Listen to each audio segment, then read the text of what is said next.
पति राघव राजा राम पति कृपावनु।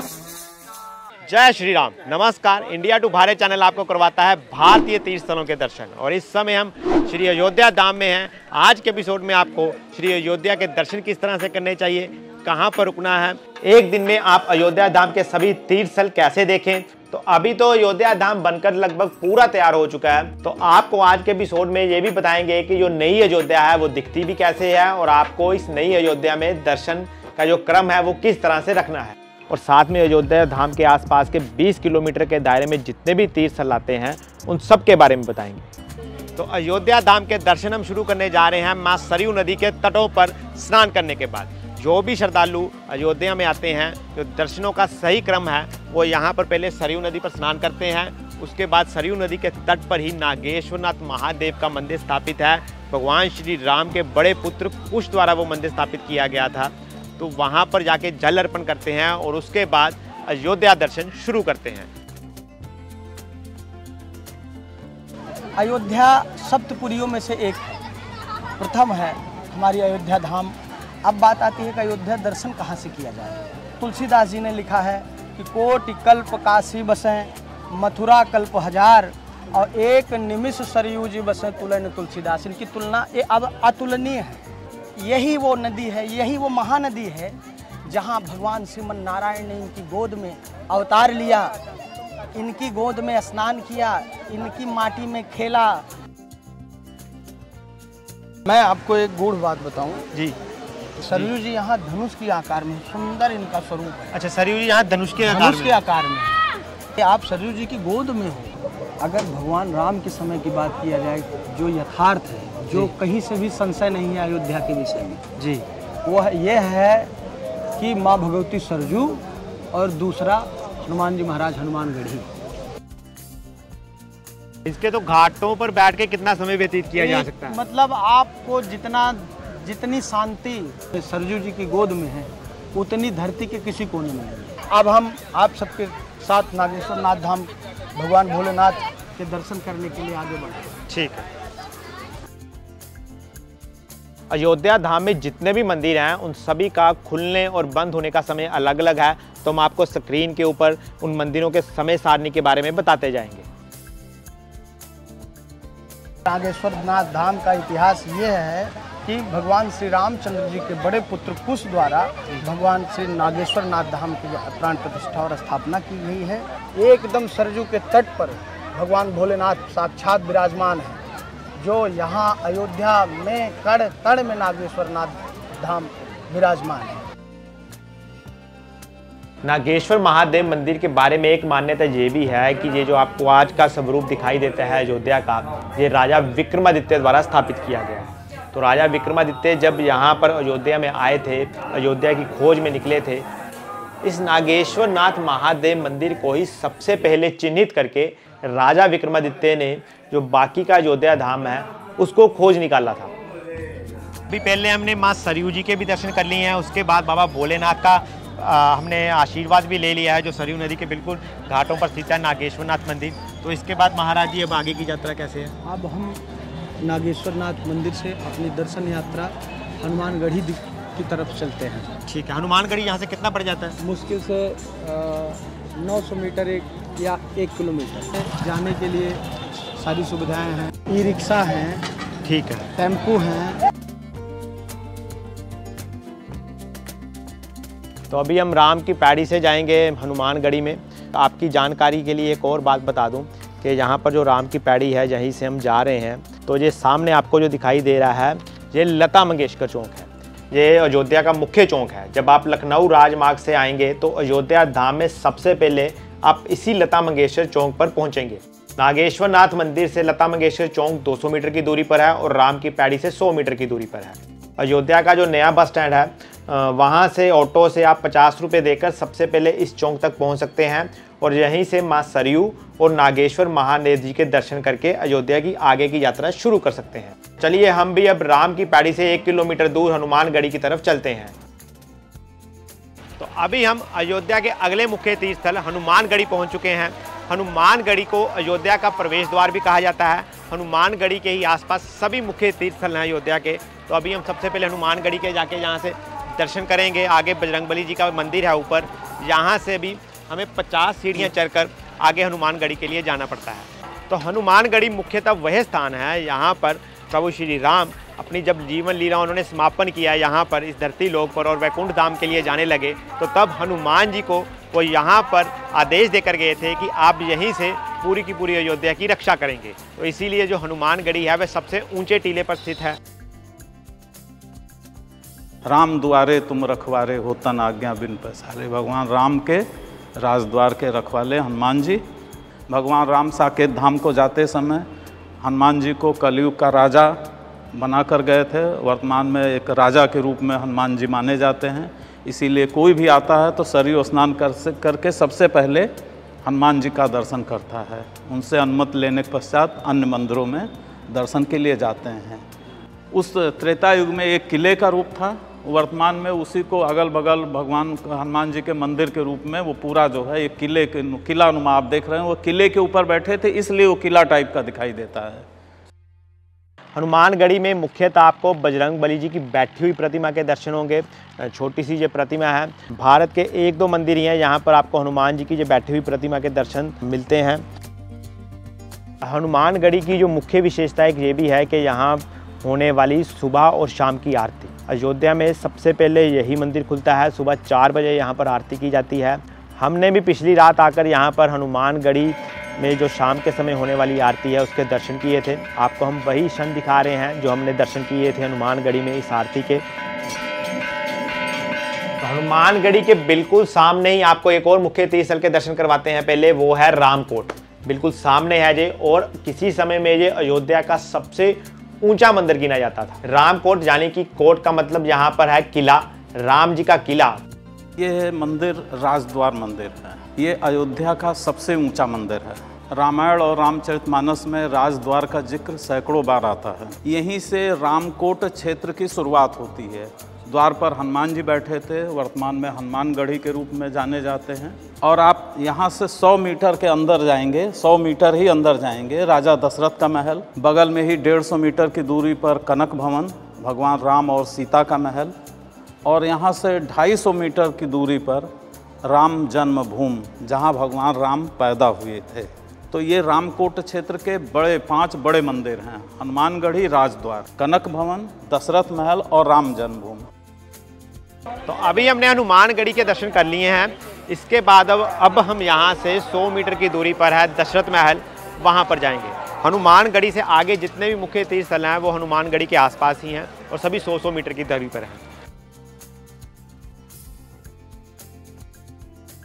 तो अभी हम हनुमानगढ़ी से 100 मीटर की दूरी पर ही दशरथ महल पहुँच चुके हैं। मात्र हमें 2 से 3 मिनट का समय लगा है पैदल यात्रा करते हुए। तो दशरथ महल वह स्थान है यहाँ पर राजा दशरथ जी का यहाँ पर महल हुआ करता था। तो एक तरह से हम कह सकते हैं कि प्रभु श्री राम का जो खेलने का आंगन भी है। तो अंदर चलकर यहाँ पर दशरथ परिवार के दर्शन करते हैं और दशरथ महल के आपको दर्शन करवाते हैं।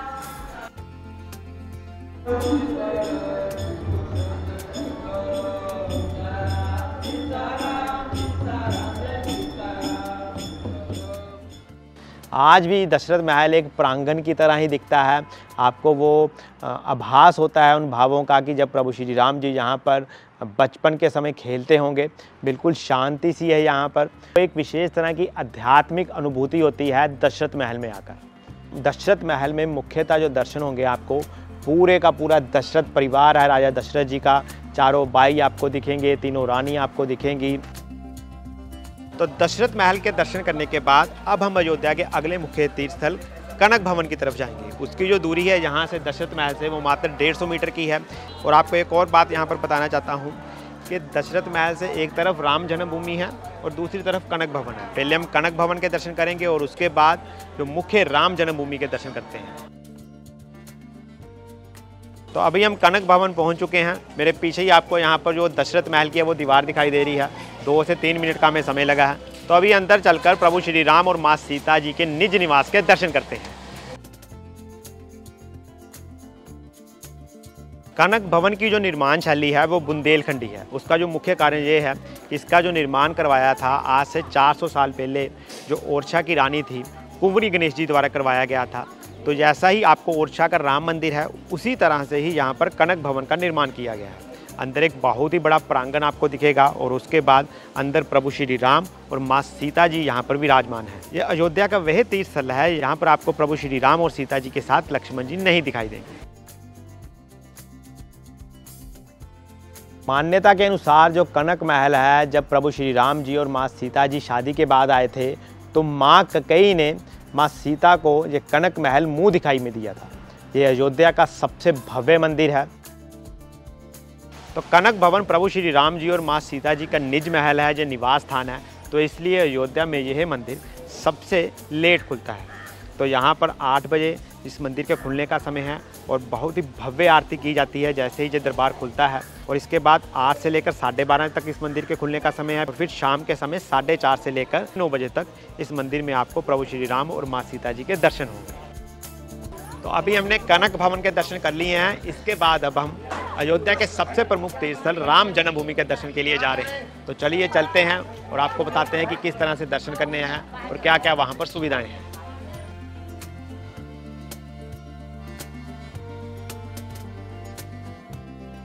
तो राम लल्ला के जब आप दर्शन के लिए जाएंगे तो पहले तो यहाँ पर किसी भी तरह की कोई इलेक्ट्रॉनिक आइटम अलाउड नहीं है। आपको मंदिर के आसपास ही यहाँ पर फ्री सेवा में लॉकर सुविधा दी गई है ट्रस्ट वालों की तरफ से। वहाँ पर आप अपना मोबाइल भी या किसी भी तरह की कोई इलेक्ट्रॉनिक आइटम वो जमा करवा सकते। इसके अलावा जो दिव्यांग व्यक्ति हैं, फिजिकली चैलेंज्ड हैं, उनके लिए यहाँ पर फ्री व्हीलचेयर की सुविधा भी दी गई है। तो ट्रस्ट वालों का ऑफिस है, वहाँ पर जाकर आप उनको बोल सकते हैं, आपको फ्री व्हीलचेयर उपलब्ध करवा दी जाएगी। अगर आपको उसके साथ कोई अलग से व्यक्ति चाहिए तो उसके लिए आपको यहाँ पर अलग से 150 रुपया चार्ज देना पड़ेगा, अगर आपका कोई पारिवारिक मेंबर उस व्हीलचेयर को नहीं चलाना चाहता। एक और सबसे प्रमुख बात, हमने आपको दर्शन करवाए हैं हनुमानगढ़ी से पहले दशरथ महल के, दशरथ महल से 100 मीटर की दूरी पर कनक भवन और कनक भवन से यहाँ पर 100 मीटर की दूरी पर राम जन्मभूमि के लिए निकल रहे हैं। एक तो दर्शन का क्रम ये है, अगर आप श्री राम जन्मभूमि के पहले दर्शन करना चाहते हैं तो आपको जो दूसरी साइड से आना पड़ेगा, तब आपको श्री राम जन्मभूमि के दर्शन होंगे। जो नया यहाँ पर राम पथ मार्ग बन चुका है, तो वहाँ से आप पहले राम जन्मभूमि के दर्शन करेंगे और फिर बाकी के तीर्थ स्थलों के भी दर्शन कर सकते हैं। तो श्री राम लल्ला के हमने दर्शन कर लिए हैं। तो मुख्य बातें मैं आपको जो बताऊं कि यहाँ पर आकर आपको जो विशेष ध्यान रखना है, अगर आप सुबह और शाम को होने वाली आरती में हिस्सा बनना चाहते हैं तो उसकी यहाँ पर विशेष टिकट मिलती है, वो आप ले सकते हैं। और राम जन्मभूमि मंदिर की जो हम आपको यहाँ पर समय सारणी दिखा रहे हैं कि इसका सुबह खुलने का भी एक निश्चित समय है, फिर दोपहर के समय ये बंद कर दिया जाता है और उसके बाद शाम को भी यहाँ पर खुलने का इसका एक निश्चित समय है। तो मुख्यतः जब प्रभु श्री राम लल्ला को यहाँ पर जो अयोध्या में मंदिर अभी निर्माण किया जा रहा है, उसमें जब बिठाया जाएगा तो वो जो प्रतिमा होगी वो जो नेपाल से लाई गई है, गंडकी नदी से जो 2 शालिग्राम लाए गए थे, उनसे प्रतिमाओं का निर्माण किया जा चुका है। तो राम मंदिर तक जाने के लिए जो राम पथ है वो भी लगभग तैयार हो चुका है। जो रास्ता है काफ़ी यहाँ पर सुंदर बन चुका है। तो ये राम जन्मभूमि के हमने दर्शन कर लिए हैं। अब राम जन्मभूमि के बिल्कुल बगल में हम पहुंच चुके हैं, 100 मीटर की दूरी पर, वो है राम अमावा मंदिर। इसका अयोध्या दर्शन में एक विशेष महत्व इसलिए है कि जो भी भक्त यहाँ पर राम जन्मभूमि के दर्शन करते हैं उसके बाद वो राम अमावा मंदिर में आकर भोजन ग्रहण जरूर करते हैं। और इस भोजन की विशेष बात ये है कि ये निःशुल्क है, फ्री है, और जो भोजन आपको यहाँ पर दिया जाता है, उत्तम क्वालिटी का भोजन दिया जाता है। और इस भोजन प्रसाद में आपको 10 तरह के व्यंजन दिए जाते हैं हर दिन। और जो समय रहता है यहाँ पर राम अमावा मंदिर में जिस भोजन प्रसाद को मिलने का, वो सुबह 11 से लेकर 3 बजे तक रहता है। तो हम यहाँ पर अभी भोजन ग्रहण करेंगे और उसके बाद अपनी अयोध्या यात्रा आगे जारी रखेंगे। अभी हमने भोजन प्रसाद भी कर लिया है। तो यहाँ पर अयोध्या के जितने भी मुख्य तीर्थ स्थल के उनके दर्शन हो गए हैं। एक हमारा रह गया है, वो है सीता मैया जब जनकपुर से विवाह करके अयोध्या आई थी तो अपने साथ ही वो अपनी इष्ट देवी देवकाली जी को भी लेकर आई थी, जिन्हें कि यहाँ पर छोटी देवकाली के नाम से जाना जाता है। जो रामकोट का क्षेत्र है उससे मात्र 200-250 मीटर की दूरी पर ये मंदिर है। आप इसके दर्शन भी अवश्य कीजिए। यहाँ पर इसकी बहुत मान्यता है, एक किस्म से जो कुल देवी है माँ सीता जी की। तो चलिए, अब अयोध्या के हमने सभी मंदिरों के दर्शन कर लिए हैं। इसके बाद अयोध्या के जो बाहरी मुख्य तीर्थ स्थल है, अब हम वहाँ पर जाएंगे। और ये सारे के सारे जो मुख्य तीर्थ स्थल हम ऑटो से करने वाले हैं। तो सबसे पहले हम जा रहे हैं बड़ी देवकाली मंदिर में, अयोध्या से 5 किलोमीटर की दूरी पर है। इक्ष्वाकु वंश है जो, उनकी जो कुल देवी कहलाती हैं, यानी कि प्रभु श्री राम जी की जो कुल देवी हैं। यहाँ पर एक बड़ा सा कुंड है, सबसे पहले आपको उसके दर्शन होंगे। तो जय अभी हम बड़ी देवकाली में पहुँच चुके हैं। मेरे पीछे देख सकते हैं मंदिर बड़ी देवकाली जी का। ये भगवान श्री राम जी की कुल देवी है बड़ी देवकाली में। और जो छोटी देवकाली है अरे वो सीता माता जी की कुल देवी है। हाँ, और ये श्री राम की कुल देवी। जय श्री राम जी की कुल देवी। वो माता सीता जी जनकपुर से उनके साथ में जब सीता माता की शादी हुई थी, ये 3 माता हैं। ठीक है। हाँ, महाकाली, महालक्ष्मी, महासरस्वती। महाकाली, महालक्ष्मी और महासरस्वती। तो अभी हम देवकाली से जा रहे हैं। जो अगला मुख्य तीर्थ स्थल है मणि पर्वत। आप गाड़ी से भी आ सकते हैं और ऑटो करके भी आ सकते हैं। ऑटो वाले आपसे 100 रुपया भी ले सकते हैं, 120 रुपये भी ले सकते हैं। तो मणि पर्वत जो है वो अयोध्या से लगभग 7-8 किलोमीटर की दूरी पर है। जैसे हमारा जो आखिरी पड़ाव है अयोध्या दर्शन का गुप्तार घाट है, पहले मणि पर्वत पर भी रुक सकते हैं और उसके बाद गुप्तार घाट जा सकते हैं। तो मणि पर्वत जो हमें दिखाई दे रहा है, यहाँ पर सीढ़ियाँ दिखाई दे रही हैं, ऊंचाई पर स्थित है। जो हमें बताया गया है कि 108 सीढ़ियाँ चढ़कर आपको बिल्कुल ऊपर तक पहुँचना होता है। तो अभी हम पहले मणि पर्वत के वहाँ पर ऊपर पहुँचते हैं और आपको मणि भगवान के यहाँ पर दर्शन करवाते हैं।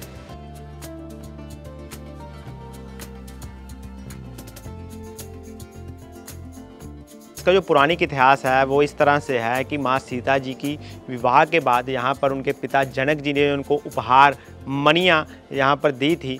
तो वो यहाँ पर इतनी ज़्यादा थी कि वहाँ पर एक पर्वत बन गया था, तो इसलिए इस स्थान का नाम जो मणि पर्वत पड़ गया। तो विशेषकर ये पूरी अयोध्या में यहाँ पर इसलिए मान्यता रखता है कि जो सावन के महीने में यहाँ मणि पर्वत पर झूलन महोत्सव मनाया जाता है। शास्त्रों में वर्णित प्रभु श्री राम और माँ सीता जी सावन के महीने में इसी मणि पर्वत पर झूला झूलने के लिए आते थे। मणि पर्वत बहुत ही ऊंचाई पर स्थित है। आपको जो पूरे गांव का दृश्य है इस पर्वत की ऊंचाई पर जाकर दिखाई देता है। तो मणि पर्वत के दर्शन करने के बाद हमारा अगला मुख्य स्थल है, यहाँ पर हम अपनी अयोध्या दर्शन को समाप्त करने जा रहे हैं, वो है गुप्तार घाट। तो अभी हम गुप्तार घाट पहुँच चुके हैं। गुप्तार घाट से ही हम अपनी अयोध्या यात्रा का समापन करेंगे। तो गुप्तार घाट मुख्यतः वह स्थान है यहाँ पर प्रभु श्री राम जी ने अपनी जीवन लीला का समापन किया था और वैकुंठ धाम को इसी गुप्तार घाट से गए थे। अयोध्या के राजा दर्शन सिंह द्वारा बनाया गया यहाँ पर मंदिर स्थापित है, जो कि 19वीं शताब्दी में यहाँ पर बनाया गया था। अभी हम बोटिंग कर रहे हैं, तो सामने आपको ये मंदिर भी दिखाई दे रहा होगा जो दर्शन सिंह द्वारा स्थापित है। तो गुप्तार घाट अयोध्या से 10 किलोमीटर दूर फैजाबाद छावनी में स्थित है। ये स्कंद महापुराण के वैष्णव खंड में है। यहाँ का महात्मा है, भगवान ने अपने जाने की लीला शरद पूर्णिमा के दिन की और भगवान जब चले तो वाल्मीकि रामायण में जैसे वर्णन किया गया है कि भगवान खाली हाथ नंगे पे अस्त्र शस्त्र का त्याग कर दिया, रेशमी वस्त्र धारण किए। जैसे इस रूप में वैसे ही दिखाया गया है कि भगवान यहाँ खाली हाथ ही हैं। इसका शास्त्रों में नाम है गोप्रतार। अब ये गुप्तार घाट के नाम से जाना जाता है। शास्त्र में क्या नाम है? गोप्रतार। गुप्तार घाट पर आप बोटिंग भी कर सकते हैं। शाम के समय यहाँ पर आएंगे तो आपको बहुत बढ़िया लगेगा।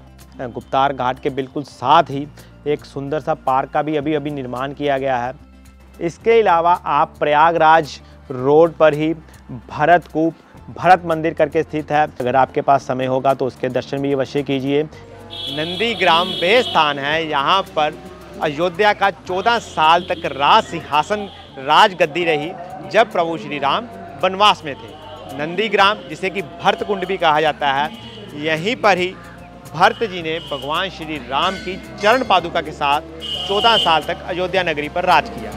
अयोध्या से जो इसकी दूरी है वो लगभग 25 किलोमीटर है। जब आप अयोध्या से प्रयागराज की तरफ जाते हैं तो जो ऑन रोड पड़ता है, तो मुख्यतः यहाँ नंदीग्राम में 4 तीर्थ स्थल हैं जिसके हम आपको दर्शन करवाएंगे। सबसे पहले भरत कुंड है, फिर भरत हनुमान मिलाप मंदिर है, फिर उसके बाद श्री राम और भरत जी का जो मिलाप हुआ वो स्थान है, और भरत जी की यहाँ पर जो तपोस्थली है जहाँ पर भरत जी ने 14 साल तक तप साधना करते हुए इस गद्दी पर राज किया। तो ये थी प्रभु श्री राम की नगरी अयोध्या धाम के दर्शन। अगर आपको कुछ भी पूछना है तो नीचे कमेंट सेक्शन में जाकर आप पूछ सकते हैं। जय श्री सीताराम।